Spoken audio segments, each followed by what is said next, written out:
اب دیکھیں بسم اللہ الرحمن الرحیم کا ہم نے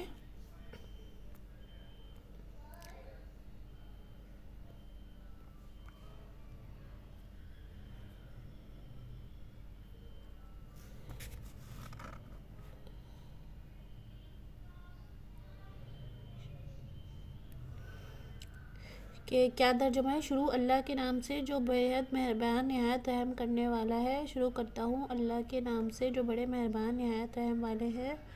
الحمدللہ رب العالمین. سب تعریفیں اللہ کو لائق ہیں جو مربی ہیں ہر عالم کے، یعنی مخلوقات الگ الگ جنس ایک ایک عالم کہلاتا ہے. مثلاً ملائکہ، عالم انسان، عالم جن. الرحمن الرحیم کا کیا مطلب ہے؟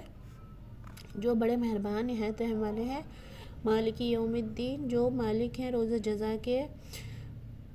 مراد قیامت کا دن ہے جس میں ہر شخص اپنے عمل کا بدلہ پاوے گا. ایاک نعبد و ایاک نستعین، ہم آپ ہی کی عبادت کرتے ہیں اور آپ ہی سے درخواست اعانت کرتے ہیں، یعنی مدد طلب کرتے ہیں.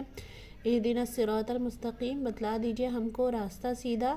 مراد دین کا راستہ ہے. صراط الذین انعمت علیہم، راستہ ان لوگوں کا جن پر آپ نے انعام فرمایا. مراد دین کا ہی نام ہے. غیر المغضوب علیہم ولا الضالین، نہ راستہ ان لوگوں کا جن پر آپ کا غضب ہوا اور نہ ان لوگوں کا جو راستے سے گم ہو گئے. راہ ہدایت چھوڑنے کی دو وجہ ہوا کرتی ہیں. ایک تو یہ کہ اس کی پوری تحقیق ہی نہ کرے، ضالین سے ایسے لوگ مراد ہیں. دوسری وجہ یہ ہے کہ تحقیق پوری ہونے کے باوجود اس پر عمل نہ کرے. مغضوب علیہ سے ایسے لوگ مراد ہیں کیونکہ جان بوجھ کر خلاف کرنا زیادہ ناراضگی کا سبب ہوتا ہے.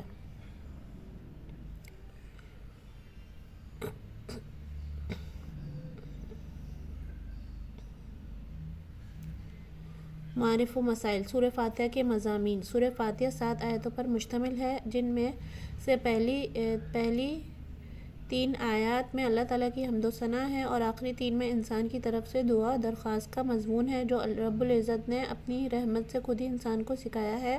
اور درمیانی ایک آیت میں دونوں چیزیں مشترک ہیں، کچھ حمد و ثنا کا پہلو ہے، کچھ دعا و درخواست کا. صحیح مسلم میں بروایت حضرت ابو ہریرہ رضی اللہ تعالیٰ عنہ منقول ہے کہ رسول اللہ صلی اللہ علیہ وسلم نے فرمایا کہ حق تعالیٰ نے فرمایا کہ نماز یعنی سورہ فاتحہ میرے اور بندے کے درمیان 2 حصوں میں تقسیم کی گئی ہے، نصف میرے لیے ہے اور نصف میرے بندے کے لیے، اور جو کچھ میرا بندہ مانگتا ہے وہ اس کو دیا جائے گا. پھر رسول اللہ صلی اللہ علیہ وسلم نے فرمایا کہ بندہ جب کہتا ہے الحمدللہ رب العالمین تو اللہ تعالیٰ فرماتا ہے کہ میرے بندے نے میری حمد کی ہے، اور جب وہ کہتا ہے الرحمن الرحیم تو اللہ تعالیٰ فرماتا ہے کہ میرے بندے نے میری تعریف و ثنا بیان کی ہے، اور جب بندہ کہتا ہے کہ مالک یوم الدین تو اللہ تعالیٰ فرماتا ہے کہ میرے بندے نے میری بزرگی بیان کی ہے، اور جب بندہ کہتا ہے ایاک نعبد و ایاک نستعین تو اللہ تعالیٰ فرماتا ہے کہ یہ آیت میرے اور میرے بندے کے درمیان مشترک ہے، کیونکہ اس میں ایک پہلو حق تعالیٰ کی حمد و ثنا کا ہے اور دوسرا پہلو بندے کی دعا اور درخواست کا ہے.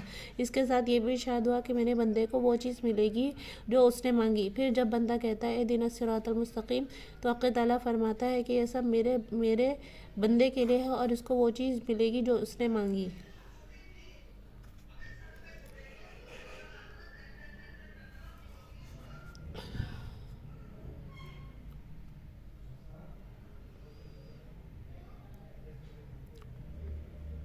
الحمدللہ رب العالمین، یعنی اس کا کیا مطلب؟ الحمد کا مطلب تمام تعریفیں، للہ اللہ کے لیے، رب العالمین تمام جہان کا رب،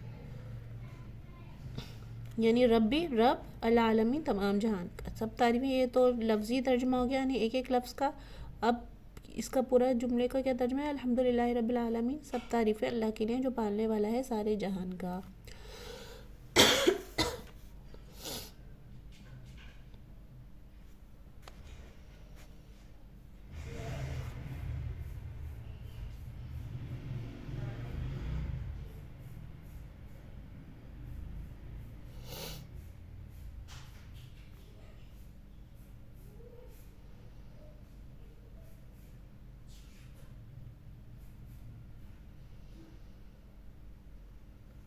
اچھا، اب اس کی کیا تفسیر ہے؟ الحمدللہ کے معنی یہ ہیں کہ سب تعریفیں اللہ ہی کے لیے ہیں، یعنی دنیا میں جہاں کہیں کسی چیز کی تعریف کی جاتی ہے وہ در حقیقت اللہ تعالیٰ ہی کی تعریف ہے، کیونکہ اس جہان رنگ و بو میں جہان ہزاروں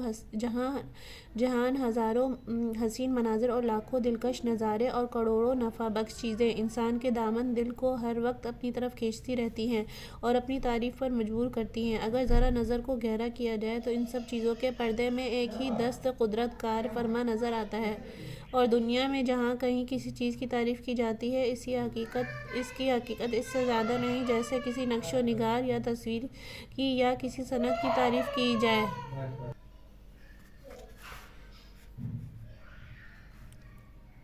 اور دنیا جہان میں کہیں کسی چیز کی تعریف کی جاتی ہے اس کی حقیقت اس سے زیادہ نہیں کہ جیسے کسی نقش و نگار یا تصویر کی یا کسی صنعت کی تعریف کی جائے کہ یہ سب تعریفیں در حقیقت نقاش اور مصور کی یا صناع کی ہوتی ہے۔ یا اس جملے نے کثرتوں کے تلاطم میں پھنسے ہوئے انسان کے سامنے ایک حقیقت کا دروازہ کھول کر یہ دکھلا دیا کہ یہ ساری کثرتیں ایک ہی وحدت سے مربوط ہیں اور ساری تعریفیں در حقیقت اسی ایک قادر مطلق کی ہے۔ ان کو کسی دوسرے کی تعریف سمجھنا نظر و بصیرت کی کوتاہی ہے۔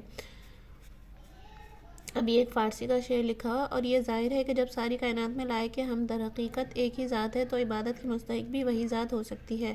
اس سے معلوم ہوا کہ الحمدللہ اگرچہ حمد و ثنا کے لیے لایا گیا ہے لیکن اس زمن میں ایک موزانہ انداز سے مخلوق پرستی کی بنیاد ختم کر دی گئی ہے اور دل نشین طریق پر توحید کی تعلیم دی گئی ہے۔ غور کیجئے کہ قرآن کے اس مختصر سے ابتدائی جملے میں ایک طرف تو حق تعالیٰ کی حمد و ثنا کا بیان ہوا، اسی کے ساتھ مخلوقات کی رنگینیوں میں الجھے ہوئے دل و دماغ کو ایک حقیقت کی طرف متوجہ کر کے مخلوق پرستی کی جڑ کاٹ دی گئی اور موزانہ انداز سے ایمان کے سب سے پہلے رکن توحید باری کا نقش اس طرح جما دیا گیا کہ جو دعویٰ ہے اسی میں غور کرو تو وہی اپنی دلیل بھی ہے۔ فتبارک اللہ احسن الخالقین۔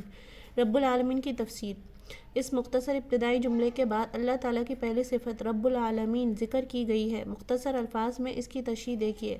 لفظ رب کے معنی عربی لغت کے اعتبار سے تربیت اور پرورش کرنے والے کے ہیں اور تربیت اس کو کہتے ہیں کسی چیز کو اس کے تمام مصالح کی رعایت کرتے ہوئے درجہ بدرجہ آگے بڑھایا جائے یہاں تک کہ وہ حد کمال کو پہنچ جائے۔ یہ لفظ صرف اللہ تعالیٰ کی ذات پاک کے لیے مخصوص ہے۔ کسی مخلوق کو بدون اضافت کے رب کہنا جائز نہیں کیونکہ ہر مخلوق خود محتاج تربیت ہے، وہ کسی دوسرے کی کیا تربیت کر سکتا ہے۔ العالمین عالم کی جمع ہے جس میں دنیا کی تمام اجناس، آسمان، چاند، سورج اور تمام ستارے اور ہوا اور فضا، برق و باران، فرشتے، جنات، زمین اور اس کی تمام مخلوقات، حیوانات، انسان، نباتات، جمادات سبھی داخل ہیں۔ اس لیے رب العالمین کے معنی یہ ہوئے کہ اللہ تعالیٰ تمام اجناس کائنات کی تربیت کرنے والے ہیں اور یہ بھی کوئی بعید نہیں کہ جیسا یہ ایک عالم ہے جس میں ہم بستے ہیں اور اس کے نظام شمسی و قمری اور برق و بارہ اور زمین کی لاکھوں مخلوقات کا ہم مشاہدہ کرتے ہیں، یہ سارا ایک ہی عالم ہوا اور اسی جیسے اور ہزاروں لاکھوں دوسرے عالم ہوں جو اس عالم سے باہر کی خلا میں موجود ہوں۔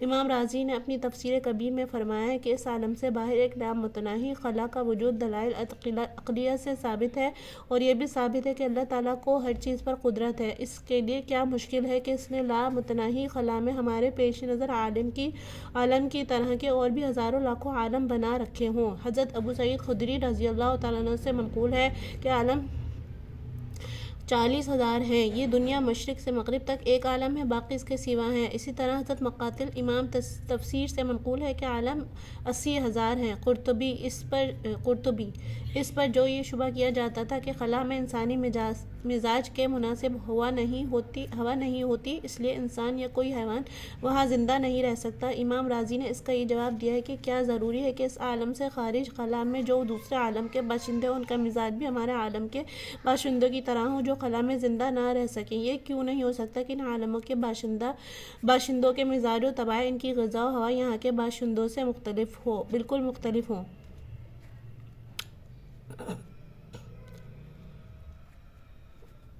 یہ مضمون تو اب سے 770 سال پہلے کے اسلامی فلسفر امام رازی کا لکھا ہوا ہے جبکہ فضا اور خلا کی سیر اور اس کی پیمائش کے آلات و ذرائع ایجاد نہ ہوئے تھے۔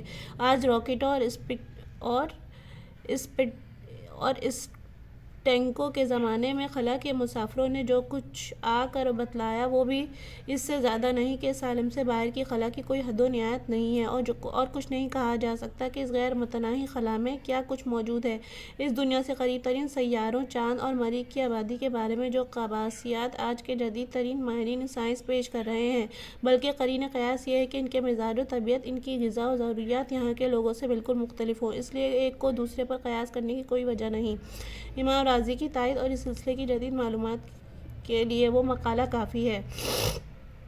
جو امریکی خلائی مسافر جان گلین نے حال میں خلا کے سفر سے واپس آ کر شائع کرایا ہے، جس میں 26 سال کا نام دے کر ایک طویل مدت مسافت کا پیمانہ قائم کیا اور اس کے ذریعے اپنی وسعت فکر کی حد تک خلا کا کچھ اندازہ لگا اور پھر یہ اقرار کیا کہ کچھ نہیں بتلایا جا سکتا کہ خلا کی وسعت کتنی اور کہاں تک ہے۔ قرآن کے اس مختصر جملے کے ساتھ اب تمام عالم اور اس کی کائنات پر نظر ڈالیے اور بچشم بصیرت دیکھیے کہ حق تعالیٰ نے تربیت عالم کا کیسا مضبوط اور محیر العقول نظام بنایا ہے۔ افلاک سے لے کر عناصر تک، سیارات اور نجوم سے لے کر ذرات تک، ہر چیز اس سلسلہ نظام میں بندھی ہوئی ہے اور حکیم مطلق کی خاص حکمت بالغہ کے ماتحت ہر چیز اپنے اپنے کام میں مصروف ایک لقمہ ہے، ایک لقمہ جو انسان کے منہ تک پہنچتا ہے۔ اگر اس کی پوری حقیقت پر انسان غور کرے تو معلوم ہوگا کہ اس کی تیاری میں آسمان اور زمین کی تمام قوتیں اور کروڑوں انسانوں اور جانوروں کی محنتیں شامل ہیں۔ سارے عالم کی قوتیں مہینوں مصروف خدمت رہیں جب یہ لقمہ تیار ہوا، اور یہ سب کچھ اس لیے ہے کہ انسان اس میں غور و تدبر سے کام لے اور سمجھے کہ اللہ تعالیٰ نے آسمان سے لے کر زمین تک اپنی تمام مخلوقات کو اس کی خدمت میں لگا رکھا ہے۔ تو جس ہستی کو اس نے مخدوم کائنات بنا رکھا ہے وہ بیکار و بیہودہ نہیں ہو سکتی، اس کا بھی کوئی کام ہوگا، اس کے ذمہ بھی کوئی خدمت ہوگی۔ اب یہ کوئی فارسی لکھی ہوئی ہے۔ قرآن حکیم نے انسانی آفرینش اور اس کے مقصد حیات کو اس آیت میں واضح فرمایا، وَمَا خَلَقْتُ الْجِنَّ وَالْإِنسَ إِلَّا لِيَعْبُدُونِ، میں نے جن اور انسان کو اور کسی کام کے لیے نہیں بنایا بجز اس کے کہ وہ میری عبادت کریں۔ تقریر مذکورہ سے معلوم ہوا کہ رب العالمین ایک حیثیت سے پہلے جملے الحمدللہ کی دلیل ہے کہ جب تمام کائنات کی تربیت و پرورش کی ذمہ دار صرف ایک ذات اللہ تعالیٰ کی ہے تو حمد و ثنا کی حقیقی مستحق بھی وہی ذات ہو سکتی ہے۔ اس لیے آیت الحمدللہ رب العالمین میں حمد و ثنا کے ساتھ ایمان کے سب سے پہلے رکن توحید باری تعالیٰ کا بیان بھی مؤثر انداز میں آ گیا۔ دوسری آیت میں صفت رحمت کا ذکر بلفظ صفت رحمان و رحیم کیا گیا۔ یہ دونوں صیغے مبالغے کے ہیں جن میں رحمت خداوندی کی وسعت و کثرت اور کمال کا بیان ہے۔ اس صفت کے ذکر کرنے میں شاید اس طرف اشارہ ہے کہ تمام کائنات و مخلوقات کی تربیت و پرورش کی ذمہ داری جو حق تعالیٰ نے اپنے ذمہ لے رکھی ہے وہ کسی اپنی ضرورت یا دباؤ اور مجبوری سے نہیں بلکہ یہ سب کچھ اس کی صفت رحمت کا تقاضا ہے۔ اگر پوری کائنات نہ ہو تو اس کا کچھ نقصان نہیں، اور ہو جائے تو اس پر کچھ بار نہیں۔ نہ تنہا بدی چونکہ خلقت نبوت، نہ چونچ کردہ شد بر تو زحمت فزود۔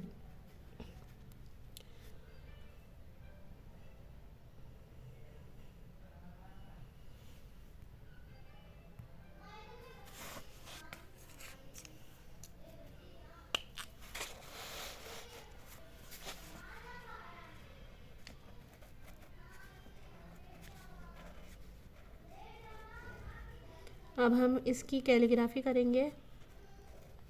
الحمد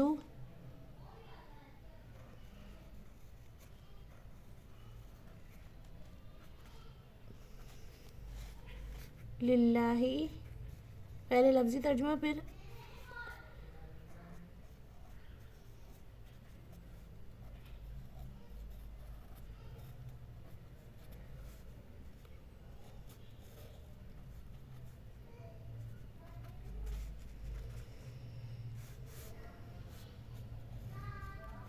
العالمین۔